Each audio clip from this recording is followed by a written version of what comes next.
Voilà, donc tonton Al, bon, on est à l'époque de l'économie. Hein. Absolument, le froid. Comment faire? Voilà, on est obligé d'économiser. Donc mu bëri nag ay lampes yoo xamante ne bu ci nekk ak texture am. Maintenant toutes les lampes sont LED, mais je pense que tey mën nañ def différence entre LED bi ak économique bi. Absolument. Quand c'est une lampe LED yi ñoo gën a leer. Oui. Maanaam tu as plus de lumière, tu as plus de visibilité et surtout que par rapport ak longévité bi. Absolument. Maanaam tey lampe LED yi boo leen defee mën na jël plus de temps de conservation que lampe économique yi. Absolument. Économique yi chance bi ci nekk mooy tu économises moins de courant parce que LED yi dafay consommer courant. Ouais. Maintenant am na ay LED yoo xamante ne nag il ne consomme pas trop de courant. Maintenant ça dépend ci yow ban type lampe nga am ak ban type installation nga am. ak intensité wu lumière bi yëpp dañ koy régler. Ok, super. Léegi yow yaay xool par rapport ak li nga xam ne moom la sa poche attan est-ce que tey jii nii le fait que lampe yi LED yi nekk sa kër ça n'a aucun un impact par rapport ak ce courant bi ngay consommer. Oui, normalement. Hein? Voilà, parce que am na ñoo xamante ne tey ba pare sax léegi avec comment ça s'appelle encore ak. La campagne d'économie sur l'énergie. waaw ba pare kii yi sax. nu ñu leen di woowee encore courant yi kii yi. Prépayé woyofal yi. Ouais. Avec les woyofal tu as la possibilité de contrôler ton courant. C'est différent de avant bi nga xamante ne da nga daan consommer à la fin du mois chaque 2 mois ñu indil la benn facture donc. Tu n'as aucun suivi de sa consommation. Et puis surtout Tata Maïté ben affaire boo xam ne peut-être les gens lors de la campagne d'économie sur l'énergie dañ doon wax nit ñi da ngeen di nekk ci salon bi ba pare lampe kër gi yëpp tàkk. Voilà justement il y a cet aspect-là aussi ak prise yi nga xamante ne on laisse tout sur les prises duñu débrancher.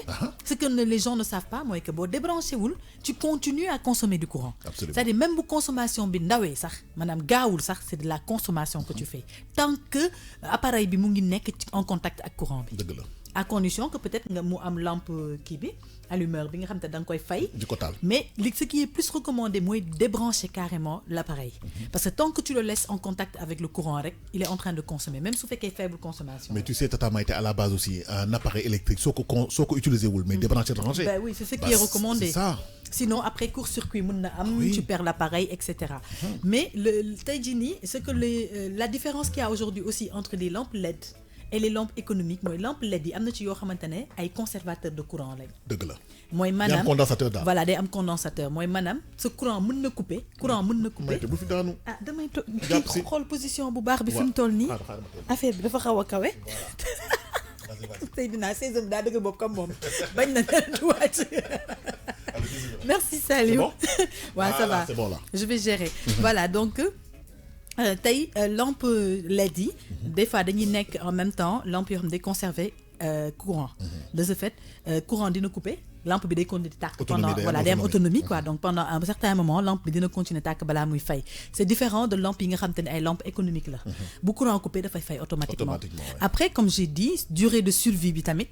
am na différence tey. lampe daal onduleur machine voilà lampe LED moo gën a am durée de survie que lampe économique. Après derrière ku nekk tamit ak li la arrangé tey lampe économique yi ils sont très intéressants pour les gens parce que non seulement ça coûte moins cher ba pare teg si voilà tu consommes moins de courant. Mais tu sais man en tant que père de famille je vais faire un calcul simple. su fekkee ne chaque 2 mois dama war a jënd benn ampoule 2500 francs.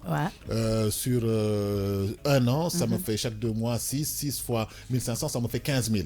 Alors que mun naa jënd ñaari LED loo xam ne bu nekk 6 mois lay def te ça me coûte 3500. Il y a ça aussi. Bon après c'est un calcul mais les gens peut-être ne le calculeront pas comme ça. On vous donne voilà calcul bi jàpp nañ le fait ñu ne économique rek.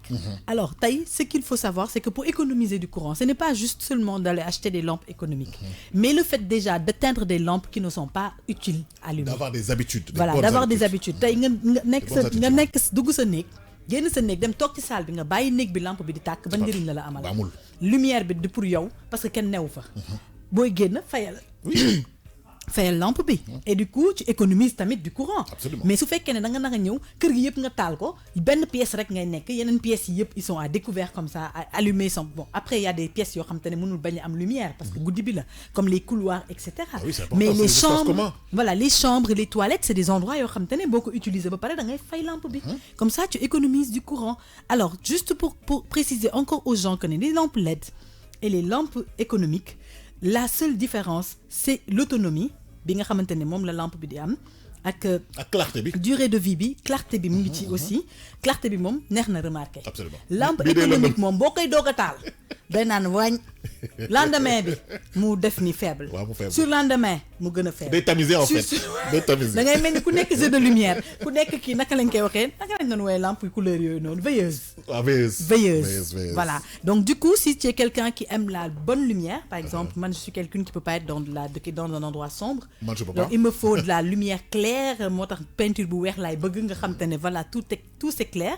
Mais Bon, ça c'est dans les espaces communs, dans pas dans les les chambres. espaces communs, voilà. Donc dans une chambre, c'est pas si important, mais dans les espaces communs comme les couloirs, comme le salon yi nga xam te ne il faut de la bonne lumière pour que les gens puissent être à l'aise. Sinon sax lumière bu tamisé boobu sax mën na la gaañ. Dëgg la. Ça même am na ñoo xam ne sax dañu am problème pour bien regarder, bien voir Mais s'ils c'est ont pas des bon, c'est pas problèmes de conseillé. trucs et tout ça, Faut c'est me pas l'être. conseillé, voilà.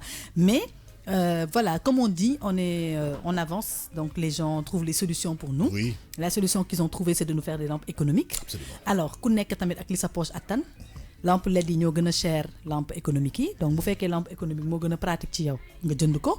Mais comme j'ai dit rek, économiser du courant, ce n'est pas juste acheter des lampes économiques, c'est aussi avoir des attitudes. Oui. yoo xamante ne da lay permettre nga mën a économiser courant. Absolument vrai. Voilà. Mais quand même, voilà, les lampes LED, ça le fait, hein. C'est mieux, hein. Ça le Calcul fait. bi ñu leen defal sànq. Calculer man rek sax vous li ma faites ci une gën a économie de neex sax 7 ou mooy 8 le 000 fait que francs. muy garder lumière bi déjà. Le fait que mu nekk kii nu mu tuddati mu am autonomie nga xamante ne bu courant coupé par exemple le temps que courant bi di rétablir tu as encore un peu de temps bu la lampe bi di may pour nga mën a am na ci du yëpp nag am na ci yu am loolu. am na yoo xam ne amu ko. Tata Maïté am na mais benn yooyu boo ko amee. vas-y. waaw boo ko amee nii par exemple c'est pratique parce que le temps ngay daw di wëri ji sondeel wala di wëri ji feneen di wut voilà lampe booy taal ak yooyu noonu tu as le temps de voir quelque chose xam nga bu fayee lampe yi bu fayee kërën nii rek parfois tu te retrouves pas. dëgg la mun nga dajeek dara mun nga def ak dara kenn xamul daal. te même nit ñi sax c'est vrai que sondeel ñenn ñi dañu am sax am na kenn ku ma ne waxal Maïté tamit mu wax ci appareil yi nga xam dañ koy jaay. ci mbedd bi te ça ne répond pas aux normes te ça c'est importé de Chine. mooy lampe yi nga xam da nga koy branché ba mu chargé wu torop. ah su waaw courant coupé mu tàkk. mu tàkk nee na ma lor na benn xaritam. déedéet kay. non je te dis il faut que nga wax ci. non mais en fait xam nga li ñuy wax naan dañuy defar lu baax. defar lu bon. loolu à la base c'était pour aider les gens. Absolument. Parce que à la base bu baax bi boo ko xasee ba branché ba chargé ko courant bu ñëwee automatiquement. dafay tàkk voilà da ngay débranché boo ko xasee ba débranché bu courant ñëwee da ngay tar rek mu tàkk. et tu vois que ça a une autonomie parfois de 2 heures à 3 heures de temps. ba 4 heures de temps ba le temps bi nga xamante ne courant dafay ñëwaat. bu demee ba nga xamante ne mu ngi affecté mu ngi commencé faible xam nga ne commencé na faible nga branché waat chargé waat mu fees. yooyu yëpp c'est des choses yoo xamante ne wala automatiquement boo ko kiiyee da nga koy bàyyi ci branchement bi noonu nga xam ne day auto chargé boppam. mais comme li ñuy wax rek ni mu amee yu baax produit yu baax noonu la amee produit yu bon. après nag derrière comme tey économique yi rek les gens ils regardent li nga xam ne moo leen arrangé. ak fi seen moyen toll. parfois nag dem jënd produit boo xamante ne tu l'achètes moins cher il a le même design les mêmes options et tout mais il n'a pas la même qualité. Absolument. te xam nga loolu moom mënuñ si dara. parce que yow da nga dem gis choix. waaw choix d'acheter bu baax bi ak bu cher bi ak bu yomb bi. man dafa am kenn ku ma yee benn jour ne ma. si nga soo jënd benn matériel électronique. da ngay xool est-ce que Union européenne la jógee. dafay am UE. wala États-Unis wala Canada. US wala CN xaw ma naka. voilà mu ne ma yooyu ngay xool ñu nga xam ne que lii ça a été normé. bokkul ak yeneen yi nga xam ne da ngay ñëw rek gis benn marque ak voltage rek après ñu bàyyi la noonu. voilà c'est ça donc loolu mooy li nga xamante ne mooy avantage. bi nga xamante ne moom le produit am. après derrière on est dans un monde où aujourd'hui c'est pas évident d'obtenir chez soi tout ce qui est de très très bonne qualité. Parfois on est obligé de prendre le deuxième choix. Oui, moyen. Léegi nag le deuxième choix ou le troisième ou quatrième choix peu importe le moyen selon ses moyens le problème est que da ngay am chance nga tomber ci boo xamante ne du la indil musiba wala nga am chance nga tomber ci boo xamante ne dafay am ay défaillances et défaillances yooyu ça va être un risque pour toi. Est-ce que tamit en matière de produits mais léegi sax normalement war na am ay troisième wala quatrième normalement mais bon mënuñu si dara par exemple je te donne un exemple aujourd'hui il y a des appareils yoo xamante ne c'est fait c'est des lampes yoo xamante ne énergie solaire moo koy produire boo ko jëndee tu le mets au soleil il se charge mais des fois tu te demandes même lan moo tax c'est des choses yoo xam da nga koy jënd teg ko une fois deux fois trois fois naaj bi si boobu moo ko yàq naaj bi nga xam ne moo ko war a chargé naaj bee koy yàq. parce que tout simplement les jots ne sont pas résistants. defar bi ñu ko war a defaree defaruñ ko noonu. teguñu ko ci ay normes. C'est vraiment dommage nag parce que tey quand on dit qu'on est là pour aider les gens à ce qu'ils soient dans le confort qu'il faut wala ñu mën a vivre comme ils veulent. Et que derrière aussi il y a des conséquences comme ça c'est vraiment malheureux quoi.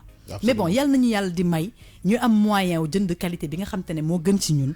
ñu mën ko utiliser suñu kër yi et que vraiment duñ ci fekk benn gàllankoor. Oui, merci Chacha Debo Diouf aussi et aussi Lamine Diamé. Alors Al MIT c'est au service compétent de l'État du Sénégal qui contrôle les importations de veiller à la sécurité des Sénégalais et c'est exactement vrai. Oui, ça moom on n'en disconvient même pas. Loolu moom mooy li nga xamante ne déjà mooy liggéey bi nga xam ne au préalable on ne le fait pas. Alors, forcément, quand ce travail-là n'est pas fait derrière, les conséquences, c'est la population qui le subit. Voilà, c'est la population qui trinque. Voilà. Mais après aussi, à la population aussi de se protéger. Parce que am na loo xamante ne bu fekkee yow mënoo ci dara. État bi ko war a defu ko yow mënoo ci dara. yow moytu rek waaw yow moytu yow fexeel ba noo moytoo rek. wala nga wut benn recours boo xamante ne en attendant que ngay am peut-être moyen wu am parce que tey bu la musiba dalee état bi du ñëwut faj la. wala électricien bi ñëw nga dem si électricien ne ko ban produit moo baax wala mu nga ne ko jàppale ma si choix produit bi. parce que non lu leer il faut que ñu arrêter. État bi tey jii nii il ne peut pas être là pour le besoin de tout le monde.